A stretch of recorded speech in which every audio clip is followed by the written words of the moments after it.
From the vast reaches of the Mongolian steppe, an army of over 100,000 men swept aside all resistance, claiming territories that spanned continents. Their leader, Genghis Khan, proclaimed his life's ambition was to unite the world under one empire. Having conquered the East, the Mongols turned their attention to the West, where they would come face to face with some of the greatest armies of medieval Europe. Would Genghis Khan's legendary warriors finally meet their match?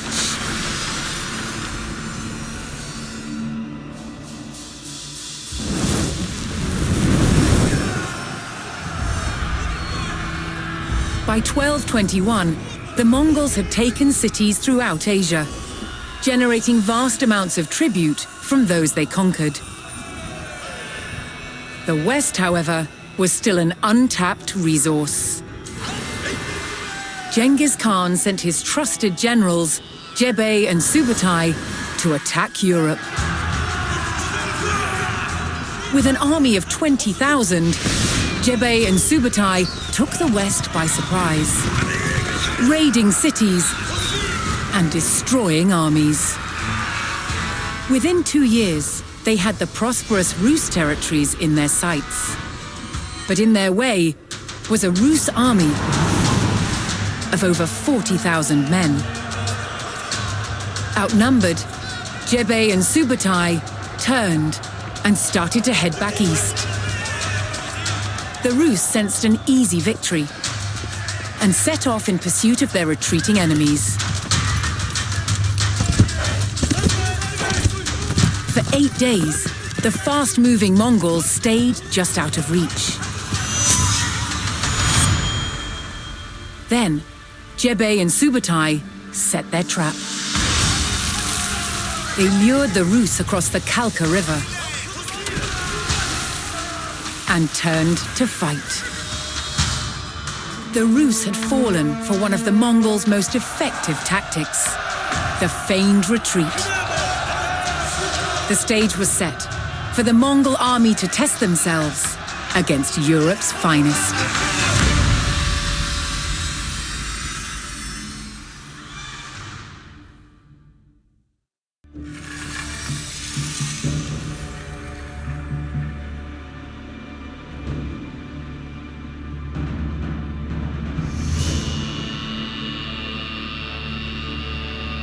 The Mongol provocation was effective, and the Rus hastily pursued.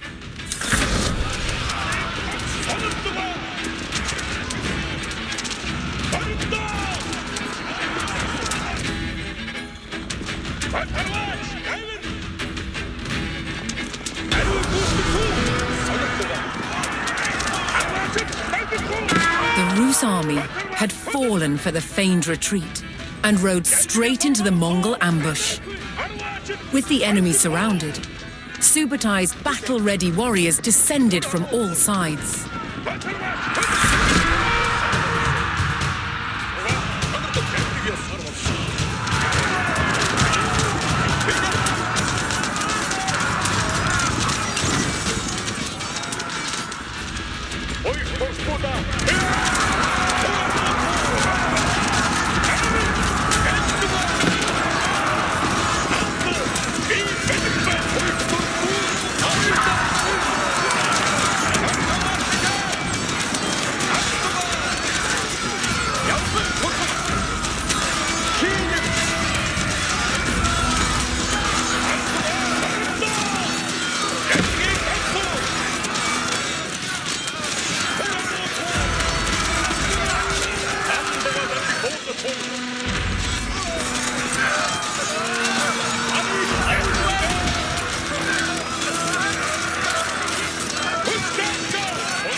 The Mongol ambush was devastating, and Rus numbers were reduced to a few desperate stragglers.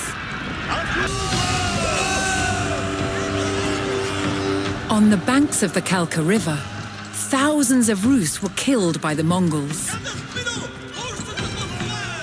The hunters had become the hunted. But in the years leading up to this Mongol raid in the west, Genghis Khan had been focusing his attacks on the east and the Qin dynasty of northern China.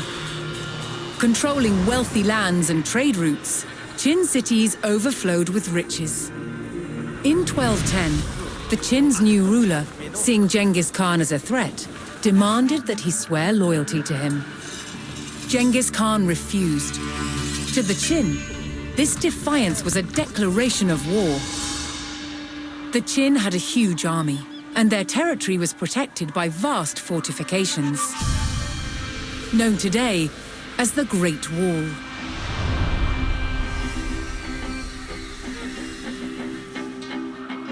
The Mongols had never faced a more formidable enemy. Genghis Khan knew the only way to defeat the Qin would be to take their heavily defended capital city, Zhongdu, on the other side of the Great Wall. Genghis Khan would be committing his people to a long, hard war. Would the rewards be worth the cost? For answers, he looked to the gods. Climbing a sacred mountain, he prayed to the eternal sky.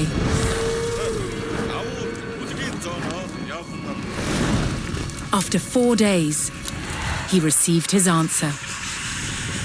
The Mongols would be victorious.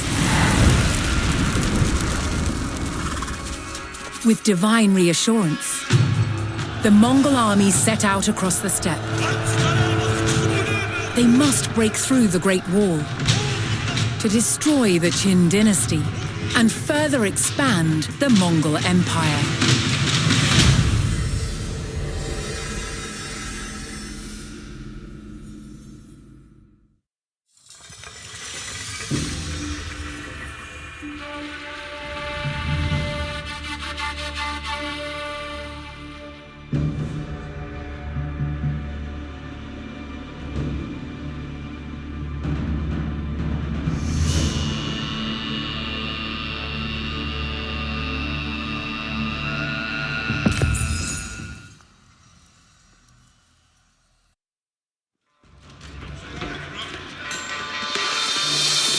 The Qin fortress of Shangjaku blocked Genghis Khan's path to the Great Wall.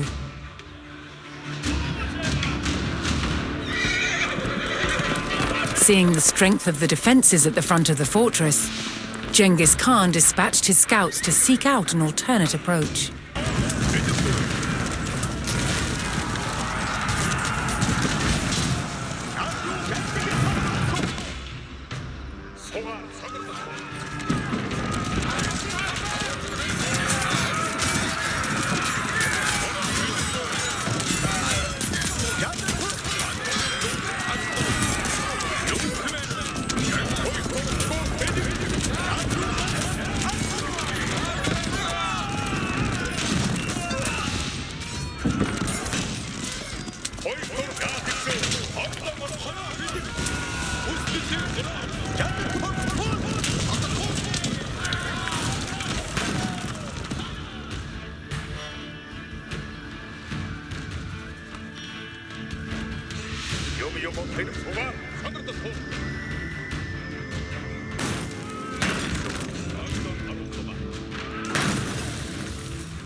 The warriors of the grassland stormed the Great Wall. The formidable barricade, thought insurmountable, finally bent to the will of Genghis Khan. Genghis Khan had successfully breached the Great Wall of China. He led his forces to the greatest prize in the east, the capital city of Zhongdu. He besieged the city, knowing that its inhabitants could not hold out forever.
Genghis Khan unleashed the wrath of his Mongol warriors on the heart of the beleaguered city.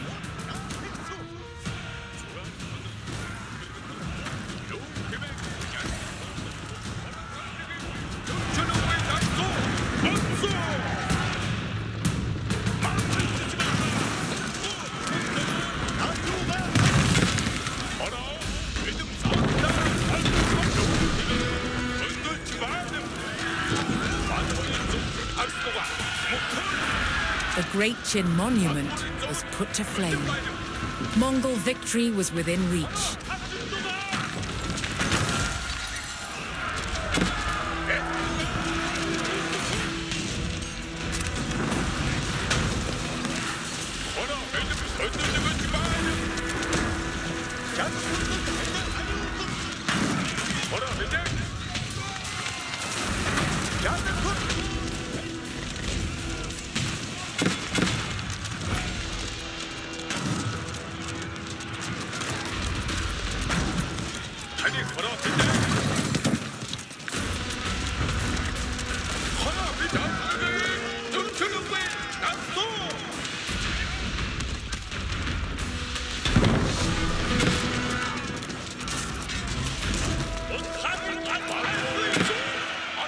The city was ready to fall in the wake of the destruction wrought by the Mongols.